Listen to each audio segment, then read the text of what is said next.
ఇంకోసారి ఒక రెడ్డినో లేక బాపనాయనను అగ్రకులానికి సంబంధించి సోకాల్డ్ అద్దె కులాన్ని నుంచి ఆయన అవగాహన లోపం అది. ఆయన మరి ఆయనకు మాత్రం మీ కాంగ్రెస్ హైకమాండ్ చేస్తాం. మీ కాంగ్రెస్ హైకమాండ్ 60 ఏళ్ళుగా రెడ్డికి సీఎం ఇచ్చి బీసీలకు సీఎం ఇవ్వకుండా కాంగ్రెస్ హైకమాండ్ అనకుండా నేనేమంటున్నా, మీ పోరాటం ఏదో హైకమాండ్ తో చేయండి. మీకు హైకమాండ్ చెయ్యము, ఈయన ప్రపోజ్ చేస్తే మేము చెయ్యము. కానీ ఆయన చెప్పడం వాళ్ళకి ఏంటంటే అరవింద్కు గాలికి మాట్లాడే అలవాటు ఉన్నది, గాలి మాటలు అంటున్నా నేను.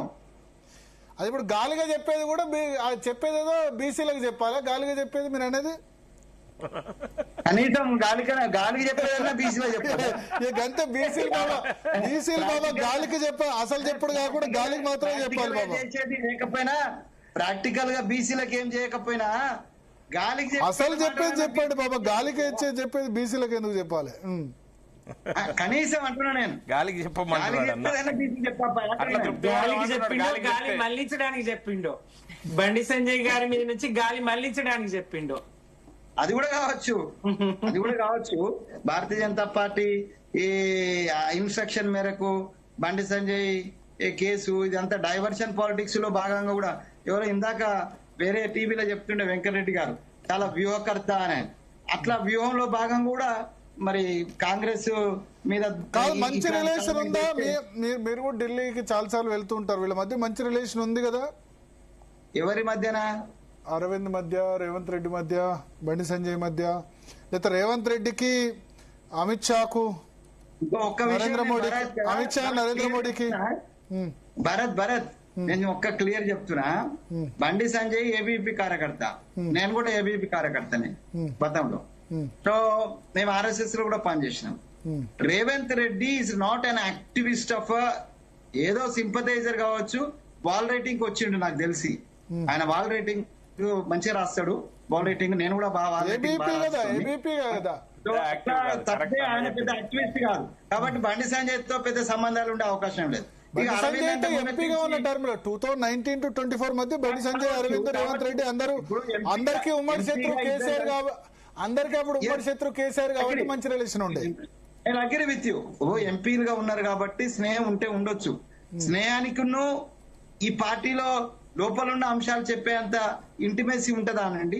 ఉండదు. ఒక పార్టీ ముఖ్యమంత్రి స్టార్టింగ్ లో అదే ఏంటంటే స్నేహం ఉంటే తప్పు లేదు. అసలు వేరే పార్టీలో ఉంటే తిట్టుకోవాలా, ఒకళ్ళని వాళ్ళు తిట్టుకోవాలని చెప్పాను నేను. రాజకీయాలు అట్లా నేనేమంటున్నా, రాజకీయాల్లో శత్రువులు ఉండరండి, పోటీదారులు ఉంటారు, ప్రత్యర్థులు ఉంటారు, పోటీదారులు ఉంటారు. రాజకీయాన్ని నేను శత్రువుగా ఏం చూస్తలేను వేరే పార్టీని. నేనైతే ఇప్పుడు చూడను. రాజకీయం అని అంటే ఈ ప్రజాస్వామ్య సిస్టమ్ లో పోటీదారులు ఉంటాడు, ప్రత్యర్థులు ఉంటారు, కానీ శత్రువులు ఉండరు. నేను మిత్రత్వాన్ని నేను కించపరచలేను. వాళ్ళ మధ్యన మిత్రత్వం ఉండడం, వాళ్ళు ఎంపీలుగా ఉండి చాలా కలిసి మంచి మిత్రులుగా ఉండడం నేను తప్పుపట్టడం లేదు, ఎవరిని తప్పుపట్టాల్సి అక్కర్లేదు. కానీ ఒక పార్టీ లీడర్ గా ఉండి, ఒక పార్టీ ముఖ్యమంత్రిగా ఉండి ఇంత ఇంటిమేసీ లోపల చూపిస్తారనేటువంటిది అవాస్తవమైన విషయం. అట్లాంటి అవాకులు చివాకులను నేను ఒప్పుకోవటం లేదండి. Okay okay. ఇప్పుడు నేనేమంటున్నా సార్ అంటే భారతీయ జనతా పార్టీ పైన ఎప్పుడు ఏదో ఒక రకంగా ఒక నరేటివ్ బిల్డప్ చేయడం కోసం ప్రయత్నం చేస్తుంటారు ఈ రెండు పార్టీలకి. ఎజెండా లేదు. ఎజెండా లేనప్పుడు ఏం చేయాలి? ఏదో ఒక నరేటివ్ బిల్డప్ చేసి భారతీయ జనతా మీరు చెప్పారు కదమ్మా ఇంతకుముందు 10 సంవత్సరాల క్రితం ఎందుకు మాట్లాడుతున్నారండి? అంత ఉలిక్కిపాటు ఎందుకు వచ్చింది?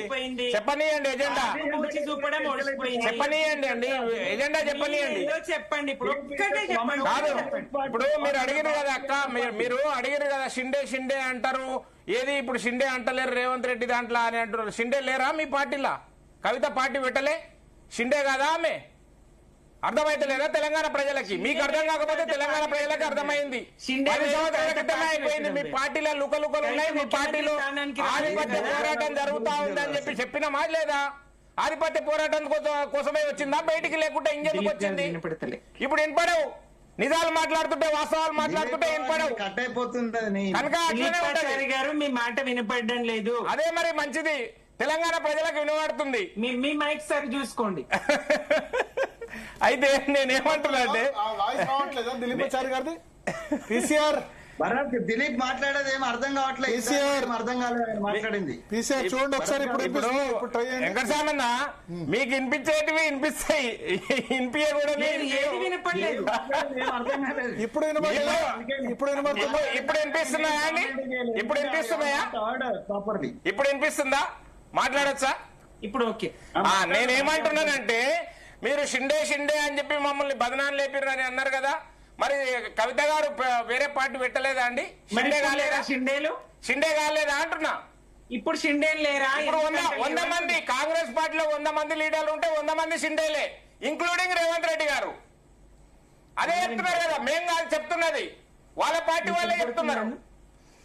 లేదమ్మా, లేదు వినపడతలే, సగం సగం కట్ అయిపోతుంది ఆయన వాయిస్. అంటే